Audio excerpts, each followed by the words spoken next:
바람에 몸을 싣고 창공을 가르는 하늘의 지배자 매.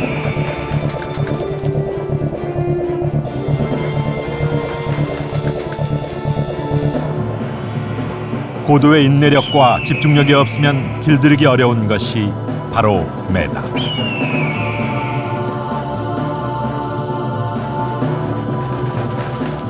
(2000년) 넘게 지속된 한반도의 매사냥. 해동청 보라매가 하늘을 날고 사람과 매는 하나가 된다.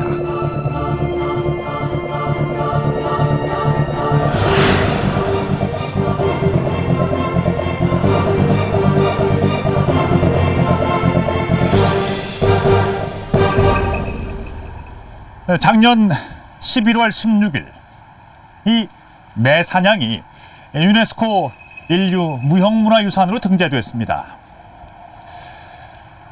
우리나라와 몽골을 비롯한 스페인, 프랑스, 아랍에미리트 등 동서양의 11개 나라가 함께 지정된 것인데요.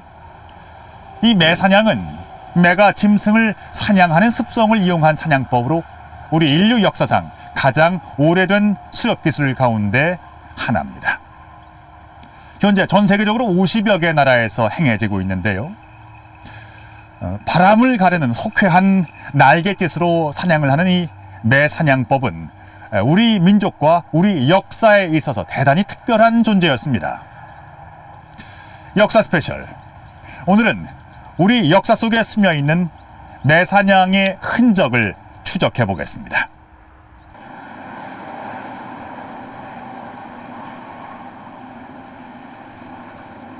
지난해 12월 18일 대전.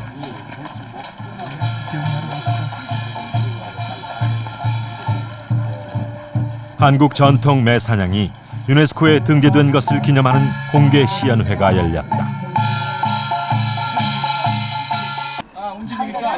늘 썰렁하기만 하던 응방은 취재진과 시민들로 가득 차 오랜만에 활기가 넘쳤다.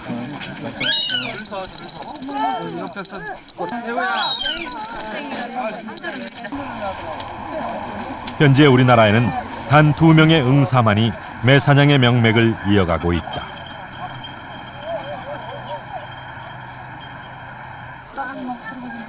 불과 100년 전만 해도 한반도 곳곳에서 울려 퍼지던 매꾼의 소리를 기억하는 사람은 이제 거의 없다.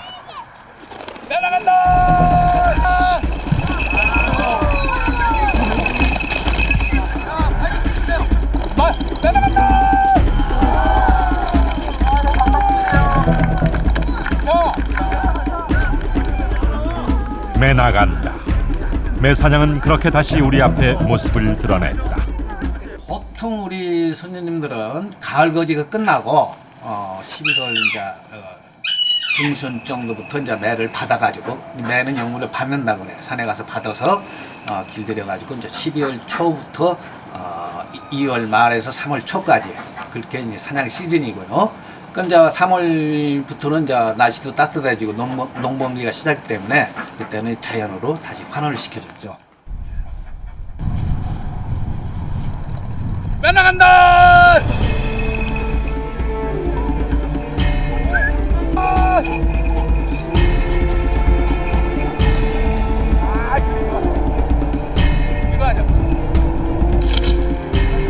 매사냥이란 야생의 매를 길들여 꿩이나 토끼 등을 잡는 수렵 기술을 말한다. 박용순 응사는 매사냥 전통을 지키기 위해 40년째 외길 인생을 걷고 있다.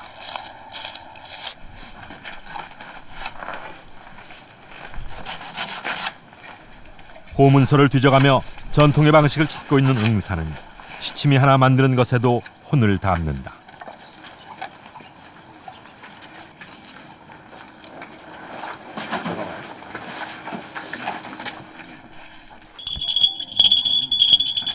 소리가 청량하고만.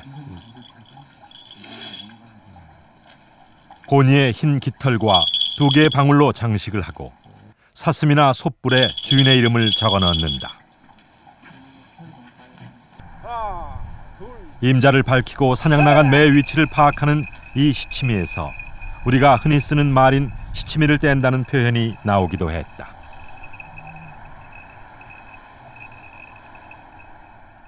기를 잘 들여서 꽁 잘 잡는 매는 황소 한 마리 값이 같답니다. 그 요즘으로 치면 그 순육차 한 대 값이죠. 어마어마한 겁니다.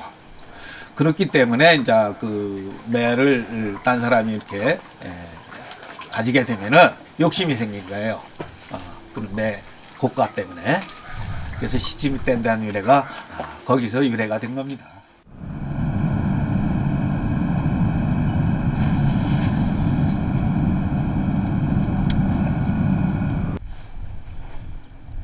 전라북도 진안.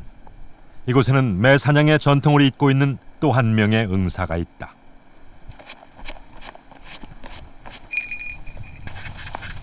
박찬유 응사.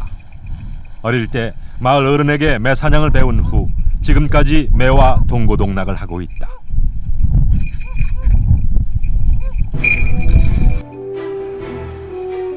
한 달 전 야생에서 잡은 매를 긴 줄에 메어놓고 먹이를 이용해 불러내는 줄밥 훈련 중이다.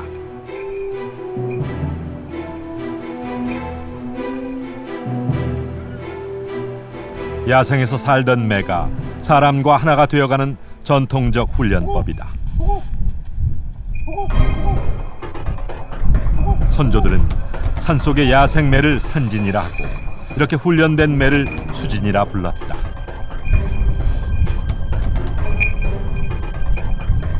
(24시간) 팔 위에 올려놓고 한 달 이상 훈련시켜야 비로소 함께 사냥을 나갈 수 있다고 한다.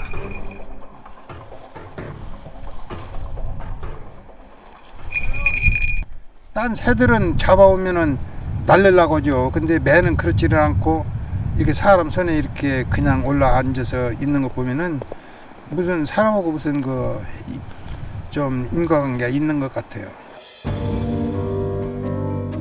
조선 말까지만 해도 매 사냥은 주변에서 흔히 볼 수 있는 우리나라의 대표적 사냥법이었다.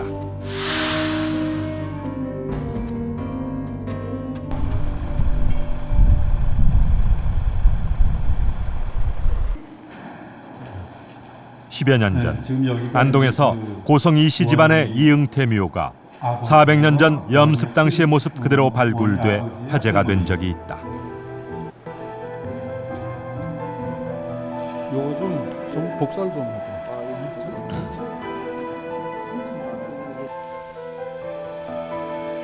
아내가 쓴 애달픈 편지와 함께 머리카락으로 삼은 미투리로 세계인들의 심금을 울렸던 이 묘에선 65점의 유물 가운데 18통의 편지도 함께 출토됐다.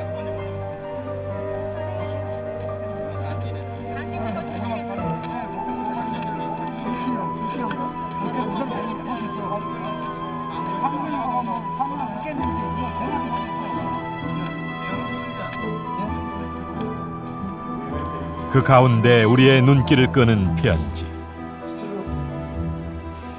바로 이응태 아버지가 보낸 편지들이었다.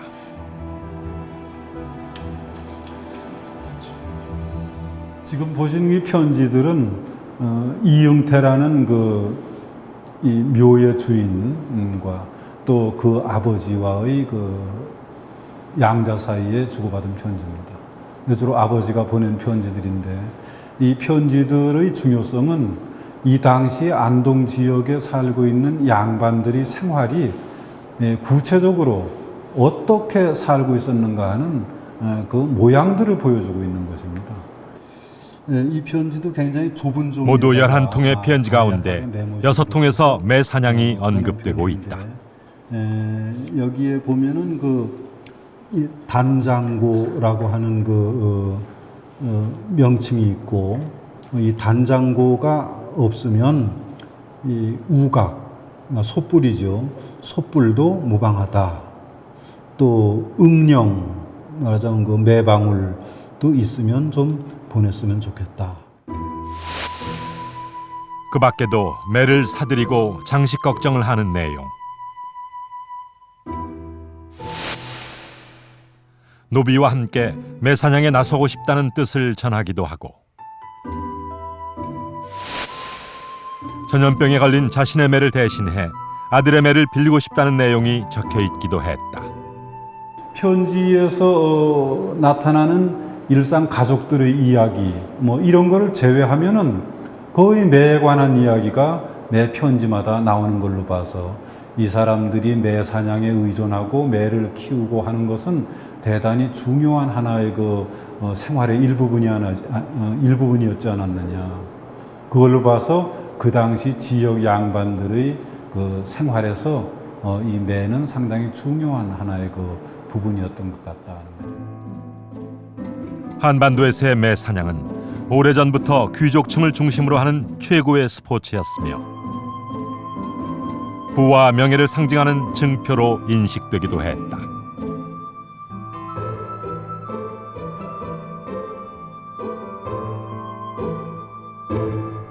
심지어 이런 말이 있습니다.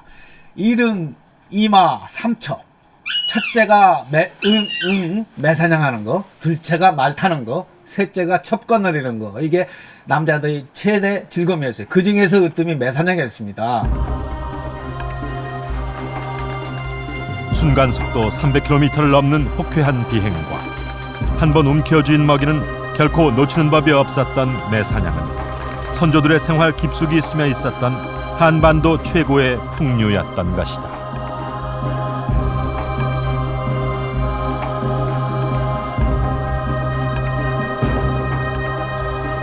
한반도의 역사 속에서 매사냥은 우리 민족의 생활 깊숙이 자리해 왔습니다.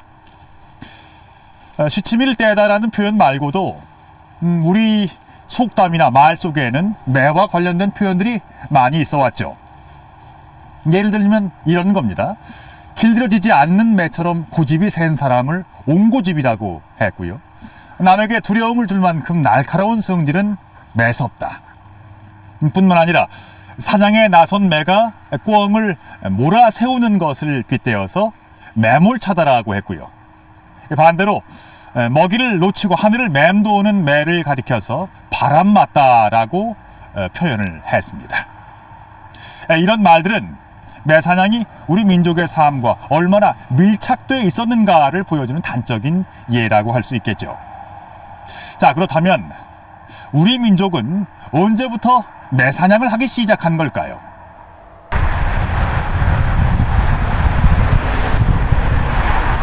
내가 날아오르는 모습을 닮았다 하여 붙여진 이름 응봉산.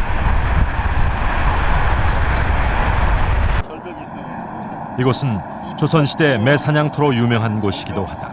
위에서 낚시하는 그 경치가 아주 아름다운 경치 하나 있거든요. 그 소가 누워 조선 왕조 자고 실록 있다는 모습에 태조 이성계가 이곳에 응방을 네, 설치했다고 청계다. 기록하고 있다. 그래가지고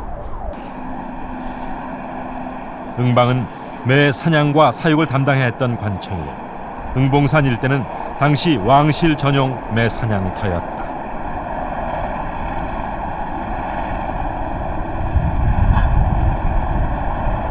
응봉이라 하면은 바로 그 태조 이성계가 그 개성에서 왕이 오른 뒤에 그 3년에 서울로 천도를 하게 되죠. 천도를 했는데 마침 궁궐이 아직 완성되지 않았습니다. 그때 이제 태조 이성계가 무료함을 달래기 위해서 바로 이곳에 응방을 설치하고 매사냥을 하게 됩니다. 그 응방을 설치하고 매사냥했기 때문에 이 산봉우리를 응봉이라고 했던 것이죠.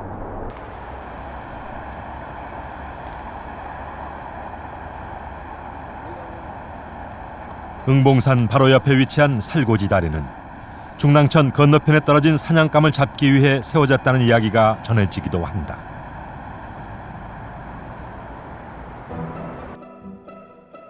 그러나 응방이 처음 설치된 것은 고려 때로 한때 여기에 속한 자가 205호에 달했다고 한다.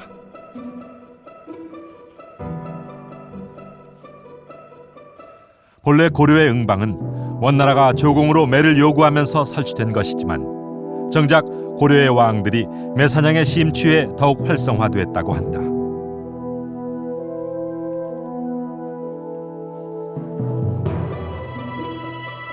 왕실의 매사냥 열기로 인해 고려 충해왕 때는 응골방이라는 매사육서가 등장하기도 했다.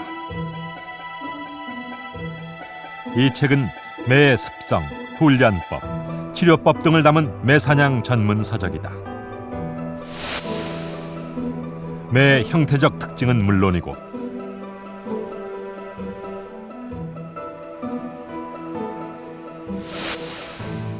매를 잡고 길들여가는 과정까지 체계적으로 기술하고 있다. 특히 주목할 것은 이 책이 매를 응과 골로 나누고 종류별로 각기 다른 훈련법을 제시하고 있는 것인데 이는 현대 생물학적 분류와 정확하게 일치하고 있다. 그게 이제 한국 매사냥의 그 텍스트예요.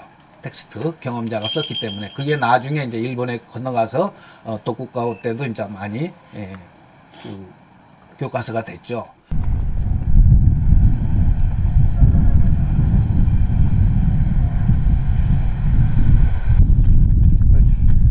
일본은 현재 전국적으로 300명이 넘는 사람들이 매사냥을 즐기고 있다고 한다.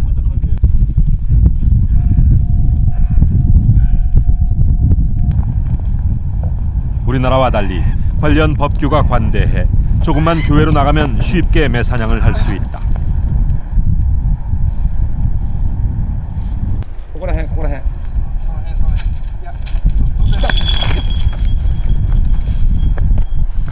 あ、惜しい。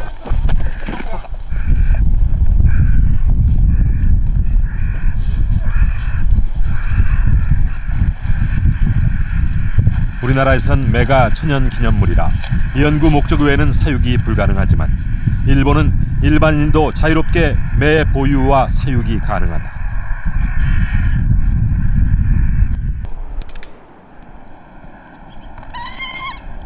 경력 15년 차인 가미우치 씨는 전직 미술교사 출신이다.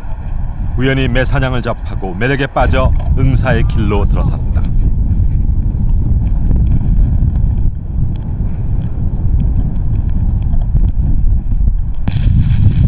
400년 전 도쿠가와 시대의 사냥법을 계승하고 있는 이들은 그 원류가 백제에서 시작됐다고 말한다. そこからまた百済から何人も人は来てるらしいんですけれども、技術を学ぶために仁徳天皇はかなり、努力を費やしたってことですね。そこからずっと続いてきてる技術。 일본의 매사냥꾼들이 말하는 백제인이란 과연 누구를 말하는 것일까? 우리는 한 미술관에서 그 단서를 찾을 수 있었다.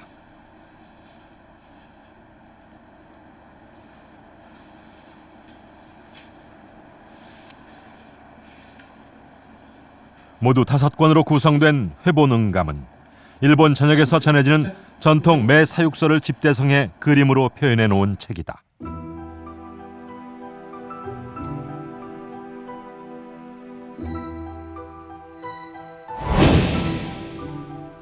여기에는 수백 년 동안 전해져 온 매사육 방법이 꼼꼼하게 기록돼 있고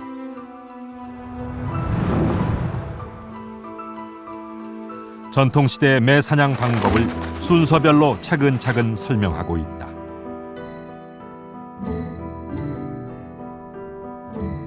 그 외에도 매를 훈련시키는 법과 치료 방법까지 구체적으로 명시하고 있다.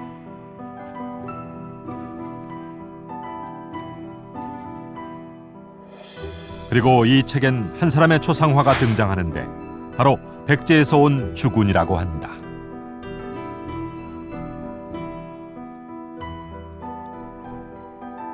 もともとこの酒の君が百済から日本にやってきて初めてその鷹で獲物を取ったと。でその獲物を仁徳天皇に献上した。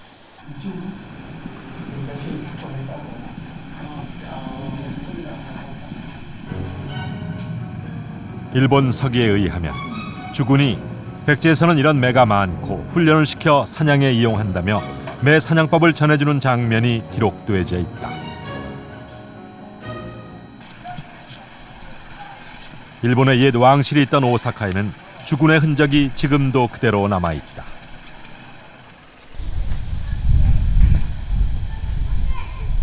주군이 묻힌 곳.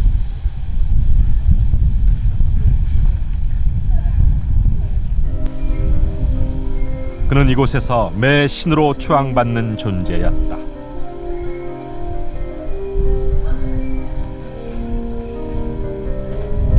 주군이 알려준 방법대로 매사냥을 나간 인덕왕은 그날 많은 새를 잡았다고 역사는 기록하고 있다. でそれですぐにその仁徳天皇がですね、酒の君の方にこの辺の町一帯をその鷹飼い部って鷹を飼う専門のそういった村を作って施設を作ったりしたのが日本の鷹狩りの発祥というふうに言われてますので、この場所が一番の鷹狩りの発祥の地になるということですね。 매마을이란 뜻을 가진 응합정. 응감부가 설치된 이후 1600년이 넘도록 이곳은 매마을로 불리고 있다.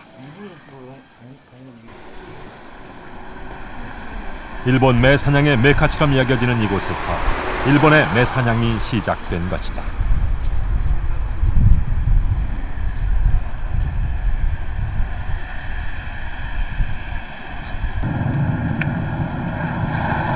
이렇게 시작된 일본의 매사냥은 16세기 도쿠가와 시대에 이르러 최고 권력의 상징으로 자리 잡는다.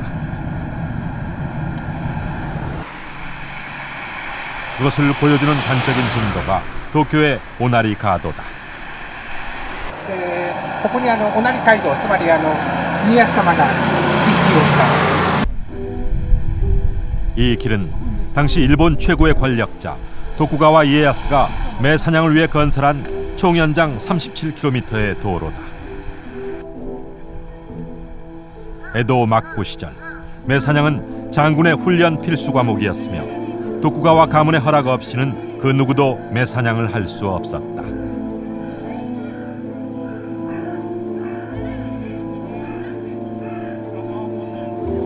유독 매사냥을 좋아했던 도쿠가와 이에야스는 죽기 3개월 전까지 매사냥을 하다 쓰러질 정도였다고 한다.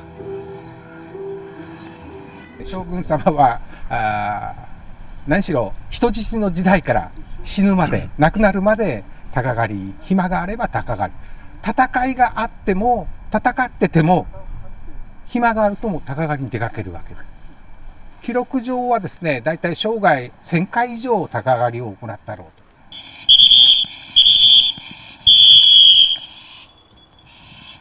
백제인 주군이 매사냥법을 전해준 이후 그의 후예들은 1000년이 넘도록 그 사냥법을 지켜가고 있다.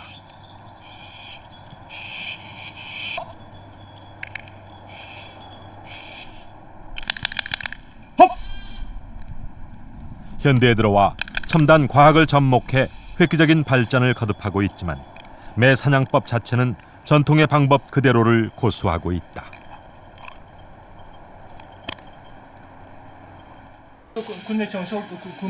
주군이 전해준 매장식 그대로 선조들이 발전시킨 사냥 도구들까지 면밀하게 복원을 할 수 있어야 매사냥 전문가로서의 자격이 주어진다.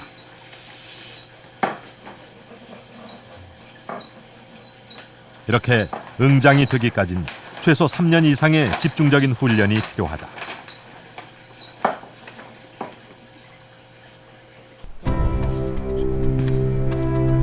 백제인 주군. 그는 한반도 매사냥의 역사를 삼국시대까지 확장시켜 놓은 인물이었다.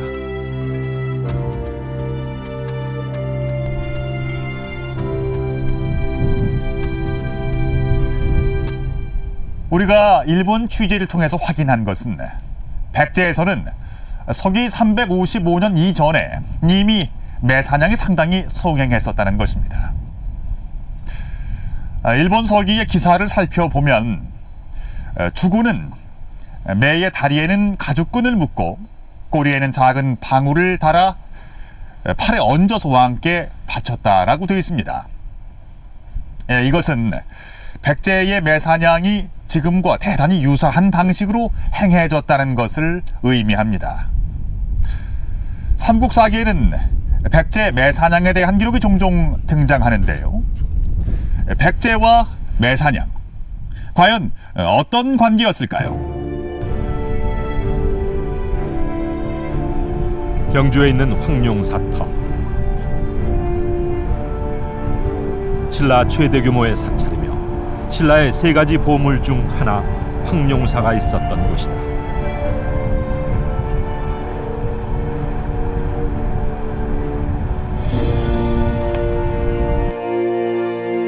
삼국유사에 의하면 이곳엔 9층 탑이 있었는데 신라를 중심으로 삼국을 통일하고자 했던 당시의 간절한 소망이 담겨져 있었다고 한다. 약 70m에 이르는 이 거대한 탑을 완성하면 주변국들이 절로 복속할 것이라 믿고 각 층마다 적국의 이름을 차례로 적었다.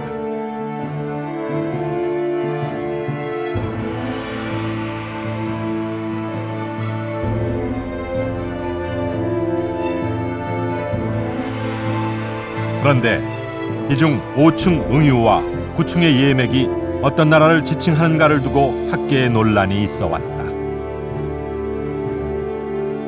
우리가 봤을 때 신라에게 가장 큰 위협이 됐던 나라는 백제하고 고구려였는데 실질적으로는 백제하고 고구려가 빠져 있기 때문에 이것이 좀 조작된 것이나 아니면 잘못된 것이 아니냐 그런 의문이 있었습니다. 그러나 당대적 현실로 본다면 신라가 그렇게 백제나 고구려를 복속시키겠다라고 표방하는 것 자체가 엄청난 그 위기가 될 수 있기 때문에 오히려 그 나라를 상징하지만 다른 표현인 별칭으로 그것을 썼을 가능성이 있고요.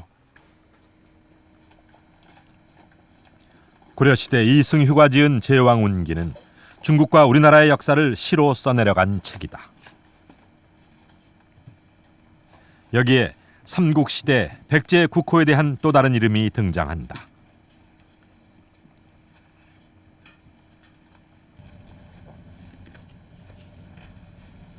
백제시조는 이름이 온조여 국호는 일명 남부여라고 하였고 혹은 또 응준이라고도 칭하였다. 백제의 별칭으로 매응에 매준, 응준이 쓰이고 있었다. 제왕운기에 나오는 응준, 그 삼국유사 구청 목탑조에 나오는 응유, 여기서 공통점은 매인 것입니다. 그 백제 국호의 별칭으로 매가 들어가 있다는 것입니다. 백제의 별칭에서 공통적으로 발견되는 매. 백제는 매를 국가의 상징물로 쓰고 있었던 것이다. 신라가 닭을 뜻하는 계림을, 고구려가 곰을 뜻하는 예맥을 별칭으로 썼던 것처럼 백제는 응준, 응유, 곧 매 나라를 표방하고 있었던 것이다.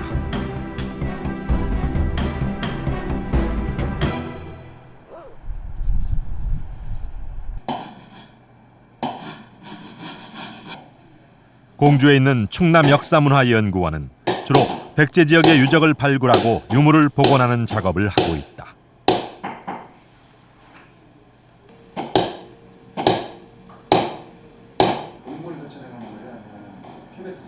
공주 수촌리에서 발굴됐던 유물들이 최근 복원 작업을 마쳤는데 그 가운데 백제 금동관의 장식이 세밀하게 복원되면서 학계의 관심을 집중시켰다.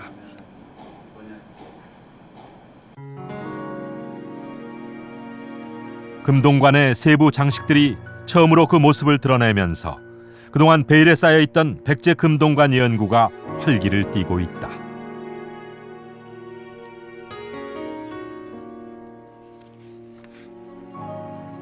요 금동관은 그 공주 수촌리 사호분을 복원한 것입니다. 근데 이 사호분이 지금까지 발굴된 것 중에서 가장 그 완전한 형태를 갖추고 있습니다. 요 금동관의 모습을 보면은 중앙에 있는 그 목 관모를 비롯해 가지고 그 관모의 앞에 있는 장식, 뒤에 있는 장식, 그리고 수발 이렇게 구성이 되어 있습니다. 수발이 달린 관모 앞은 새의 날개 모양으로 장식을 했고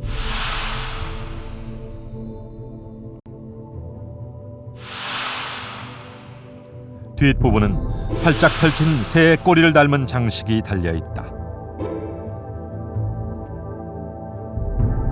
마치 한 마리의 새가 날아가는 모습을 형상화한 것처럼 보인다.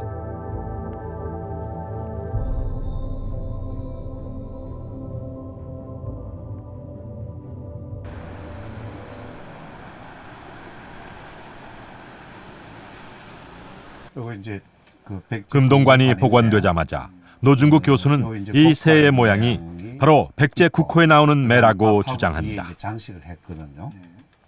이 금동관의 그 새 장식은 아무런 새가 아니고 백제에서 가장 신성시 여긴 새, 저 국호에 들어있는 새, 그게 바로 그 매니까네. 이 매를 장식으로 활용한 것이다. 국호에 매를 사용했던 백제는 금동관에도 매가 날아가는 모습을 그려 넣었다. 백제는 매를 신성시하고 숭배했던 매의 나라였던 것이다.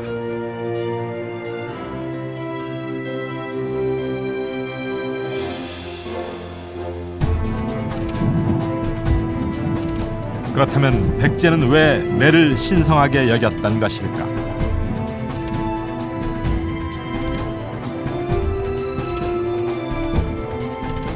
백제는 부여에서 출발한 것으로 고구려와 함께 북방 지역에 그 뿌리를 두고 있다.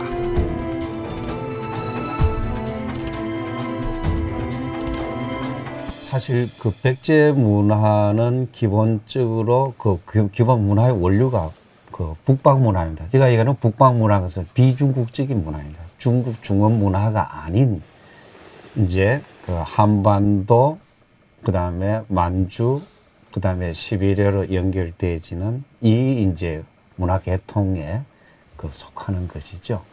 그걸 보여주는 단적인 사례가 금속재관입니다. 중국의 중원 지역에서는 아직 금관이 발견된 적이 없다. 하지만 북방 민족들이 활동하던 초원 지역에선 다수의 금관이 출토되고 있어 북방 문화의 한 특징을 보여주고 있다. 强烈的部分以后，这个还有其他的搞那个影响，结果同时出土的。 중국 내몽골 이흐조에선 지난 1972년 한 주민이 우연히 금관을 발견해 학계에 비상한 관심을 모았다. 地方就在这个地方以后，它无意中一会儿给塌方了，塌方以后它就给摔进去，掉进去以后，他就一看这是什么东西了，拿出来一看这个。 一看它是好像是一种那个金属器的东西啊，金属。 이것은 연구 결과 흉노의 부족장이 사용했던 금관으로 밝혀졌다. 您现在看到的就是鄂尔多斯青铜器的镇馆之宝，鄂尔多斯。 놀라운 것은 이 금관 윗부분에 있는 장식. 머리 부분은 옥으로, 몸통은 순금으로 만들어진 새가 올려져 있었다.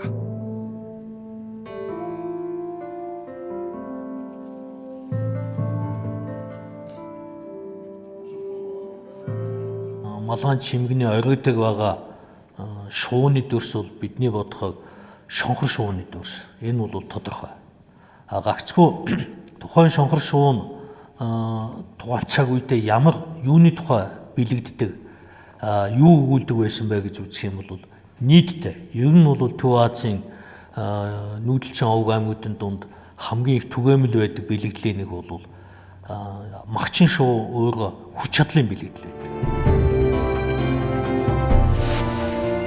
흉노의 금관에서 나타난 매는 돌궐로 이어져 금관의 한 가운데 매가 새겨져 있었다.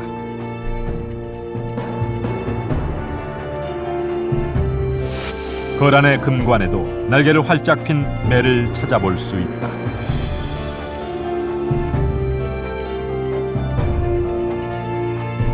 북방의 유목민족들은 매를 신성하게 여겨 최고 권력자의 금관에 이를 새겨 넣었던 것이다.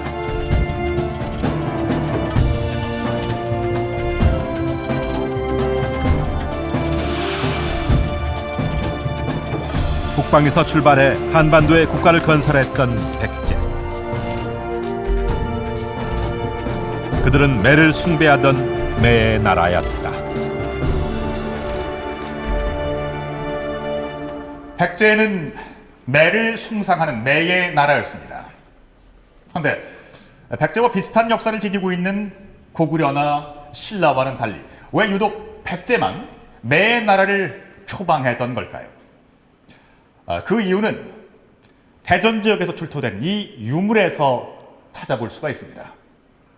이 유물을 자세히 들여다보면 앞면엔 소떼를 연상시키는 나뭇가지 위에 새가 앉아있는 모습이, 그리고 뒷면엔 농기구를 들고 밭을 가는 남자가 그려져 있습니다. 전문가들은 신성한 새를 통해서 풍요를 기원하는 의미라고 해석하는데요. 결국 매를 숭상하던 북방문화권인 백제가 한반도에서 새를 신성시하는 토착 농경 세력과 결합함으로써 매의 나라가 탄생하게 된 겁니다. 2000년 전 이 땅에 세워졌던 매의 나라. 당시 한반도의 매는 영리하고 사냥 능력이 뛰어난 세계 최고의 명품 매였습니다.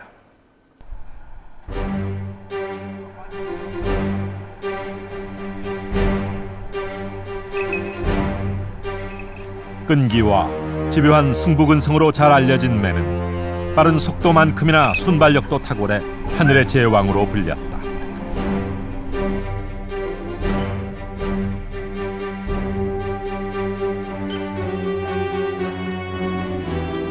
우리 민족은 그런 매를 신성히 여기고 또 담고자 했다.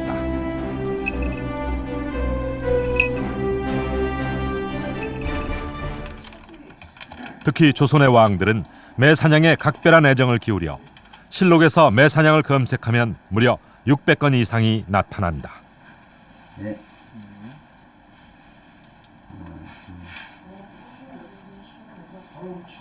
역대 임금별로 매 사냥 횟수를 보면 다소 편차가 있는데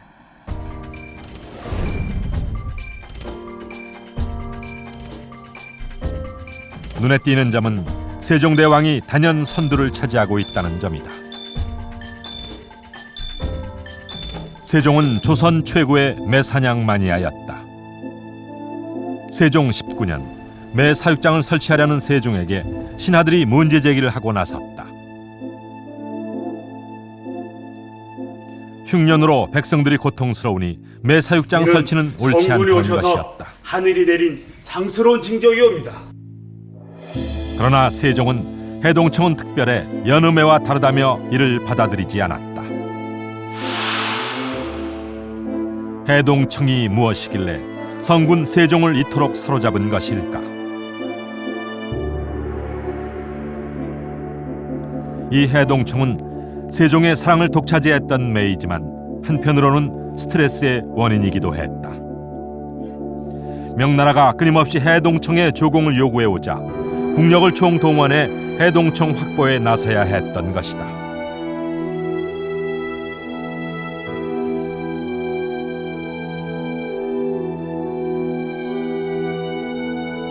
해동청이란 우리나라에서 나는 푸른 빛의 매로 원숭이는 물론 훨씬 몸집이 큰 곤이나 기러기, 황새까지 잡을 정도로 빼어난 사냥 실력을 자랑했다.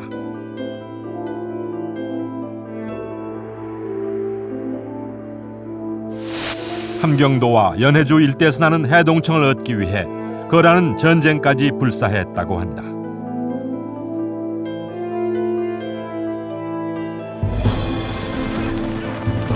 전투가 빈번해지면서 군대가 지나간 곳에 길이 생기기도 했는데 사람들은 이를 응록, 즉 매길이라 불렀다.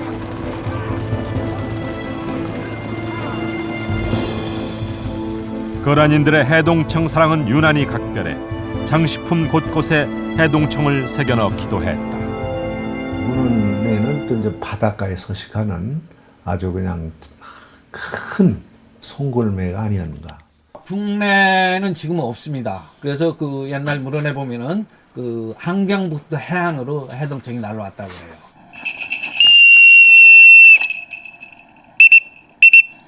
기후와 산림의 변화로 조선 중기 이후엔 해동청이 자취를 감추었다. 맥가들이 카메라에서 그냥 참면 안 와있죠. 그러나 그 이후엔 한반도에서 나는 모든 매를 해동청으로 불렀다고 한다.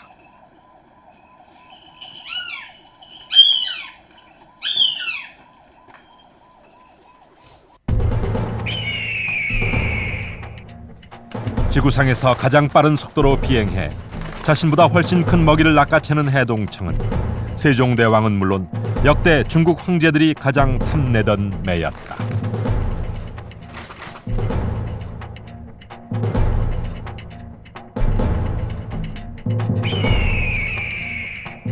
예리한 눈과 날카로운 발톱으로 매중에 매로 불렸던 해동청. 동아시아의 전운까지 감돌게 할 만큼 최고의 명품 매였다.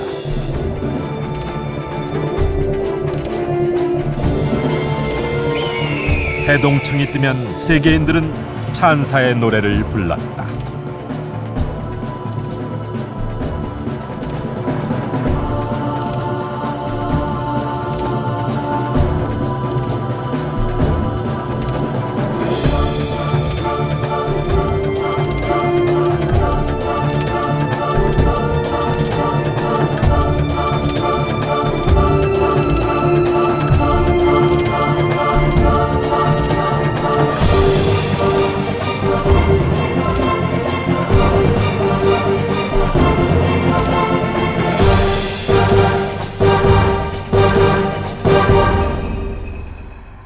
매사냥은 수천 년 전부터 우리와 함께 해왔습니다.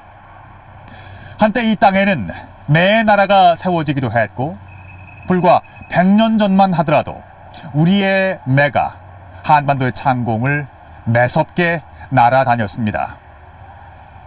우리 한반도 사람들은 매와 함께 거침없이 하늘을 누볐고 매처럼 역사를 응시해왔습니다.